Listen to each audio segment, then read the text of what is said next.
It's sort of funny. Well, first, good morning. Nice to see you in 2018.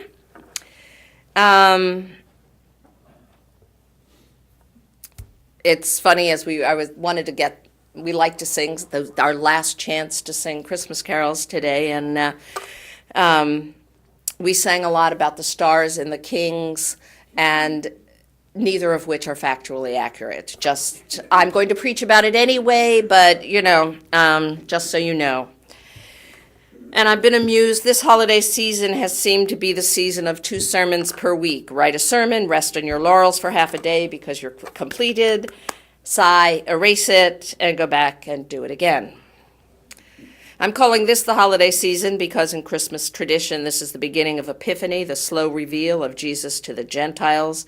Also because I thought it would be good if I called it a season and then I wouldn't do it anymore. But may this serve as a religious reminder to throw out your Christmas tree, to welcome the 3 kings, and flee to Egypt. Although seriously, maybe not Egypt. So, in the early version, I spoke some more about what's true and not true about the nativity story, or what we know at this point to be true and not true. But the truths of this important metaphor are not necessarily what need to be parsed. We are told that they are wise men, not kings from the East. These days, they're described as being pseudo-scientists. But let me remind you that astrology and alchemy formed the base for science in those days. It's important to remember that by the time we had gotten to the Crusades, those stupid infidels had much better medical science than we. But we managed to eradicate it all. We had to rediscover it on our own, but they were doing brain surgery during the Crusades. But these guys may have been Zoroastrians, if they existed. But we don't know. We speak of 3, Caspar, Melchior, Balthazar. But the Eastern Church speaks of 12. And where those names come from, we have no idea. They could have been, so they say they could be Indian, Syrian, Persian. The Bible just says they came, along with 3 gifts. What we do know about them is that they were seekers. Using the best tools available to them, they sought for deeper truths. UU forerunners. Coming home on Saturday morning after our first warm place to stay, I started laughing to myself. At the beginning of the evening on Friday, Rich, Nina, and I had sat together. Oh, you should have seen this social hall. And not to mention, you should see the kitchen over at that place. But in this social hall, there are 3 alcoves, and each had been set up with a carpet and 2 cots and places to hang things up. Rich is committed to getting small tables for the next unwelcome plunge in temperature. The Red Cross provided the cots and blankets. People from our communities provided soup and breakfast. But anyway, there were the 3 of us, huddled in the dark, talking theology and community support, trying not to awaken our guest. What was needed, who our allies were, and what our impetus was. We celebrated the bond that's being woven between our communities. And yesterday I realized that we were probably a fair approximation of those wise folk. Nina thought we should be called the wise diva. You know, Rich really wasn't going there. He is really not a diva kind of guy. But here we are, those were the kings, middle-aged and older, a little creaky. Anne reminds herself the next time to take her NSAIDs before trying to sleep in those conditions. Cobbling together what wisdom we have and casting ourselves out into the world. Those guys traveled a long way.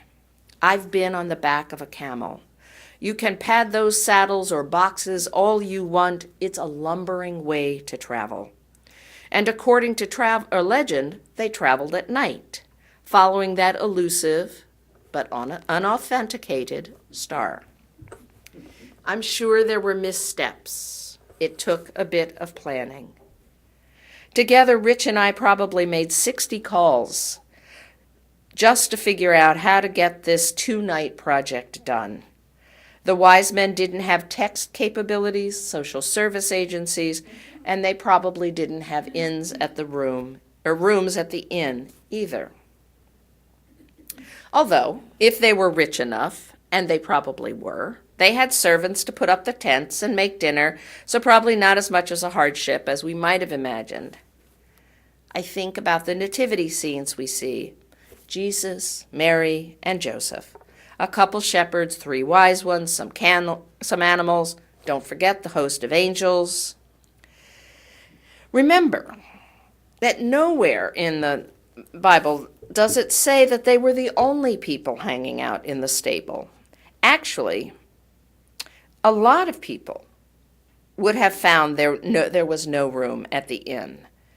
And this is what they did in those inns. When there was an inn and there were people, they shoved them out in the stable because the animals were warm. It always reassures me that there would have been midwives around, because the person who wrote the Bible story wouldn't have been concerned with silly things like Mary's labor, because Mary was only there as, they thought, either the God-bearer or the Christ-bearer. But, this was a busy season. And I think it was probably a crowded and bewildering creche. But back to my guys. Off they went, bringing elaborate gifts. We were there that night with warmth and food and welcome. The 3 of us know each other pretty well by now, and there was a sweet, rather sleepy intimacy sitting in that place. My first reflection was, after the wise people, was maybe we're winking, blinking, and nod. But then as I thought, we were as much Moe, Larry, and Curly as wise men. But probably those wise guys, being human, were the same unlikely combination as well. So are all of us. They were out on a mission of discovery. They were astrologers, scrying the heavens for portents. They interpreted the skies and their dreams to understand that there was a baby to be born who would change the world. For that little, they left comfortable courts, threw themselves up on camels, and wandered through the desert. We're here to seek as well. The star we follow is truth. This is a journey filled with missteps and misinterpretations. It's a journey of growth. Things we clung to in earlier years proved to have been adequate only to the moment, and are now only a corner of what we need to know as we journey onward. The truth is imperiled. There may have been other times that was as true as it is now, but it doesn't really matter to us. We have to keep seeking truth. Getting on those camels is witnessing to truth and the importance of that pursuit. There's so many ways for us to do that. And so, as the writing says, why not a star? And why not seek? We are part of a tradition that doesn't promise us answers, but rather demands that we keep looking, even when we find an answer that seems pretty good enough.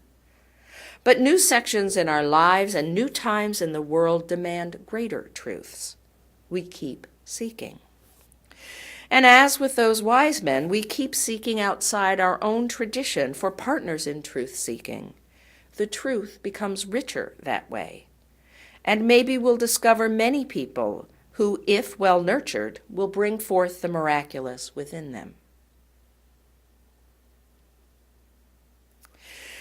I've thought, when looking at these guys, of the ways my understanding of alchemy has changed. Originally, it meant to find a way to change what were called base metals into gold and silver. They never did so well with that one.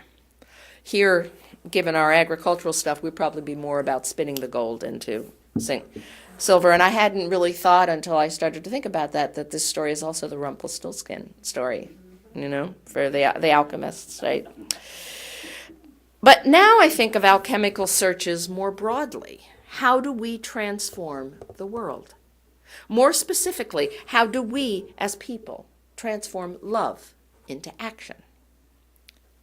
It's not really that difficult, but it's rigorous and it's detailed and it's a pain. There's been a recent story going around, I don't know whether you've seen it, and if you haven't, you should watch it, of Sarah Silverman transforming an internet troll into an ally.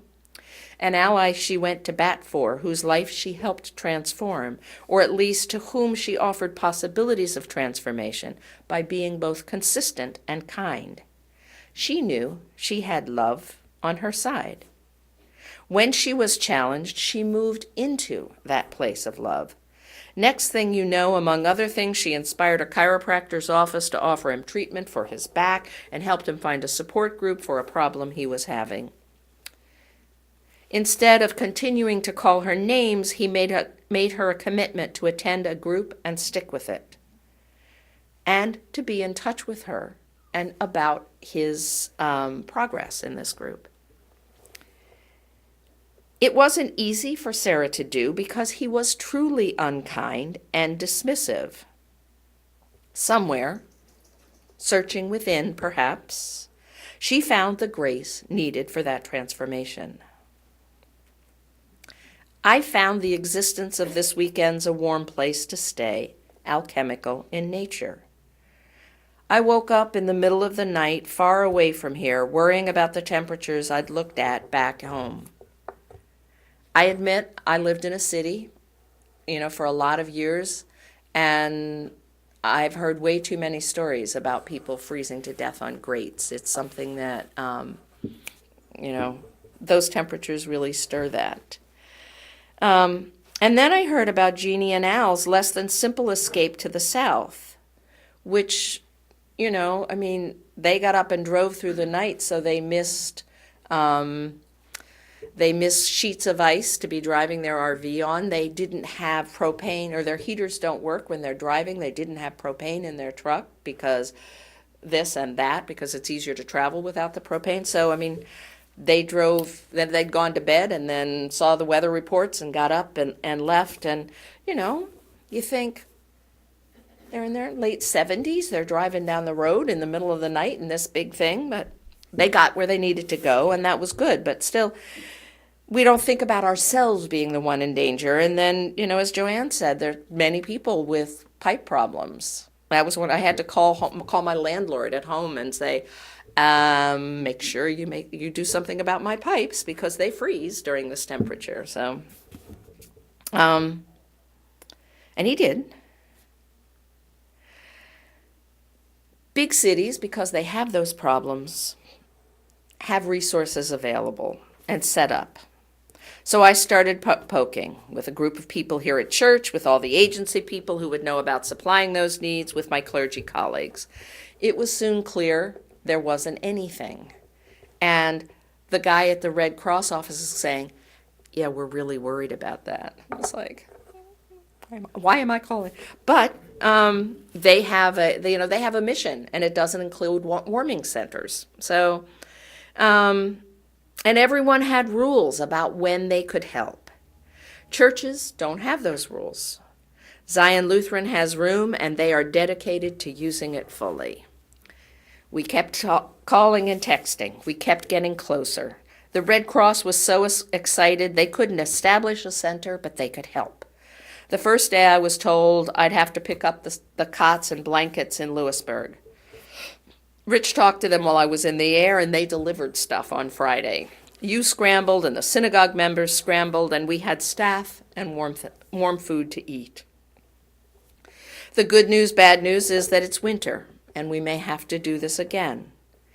But now we know how to do it, and there's soup in the freezer, because Roger Hoffman made 5 gallons of chicken noodle soup at his food processing plant.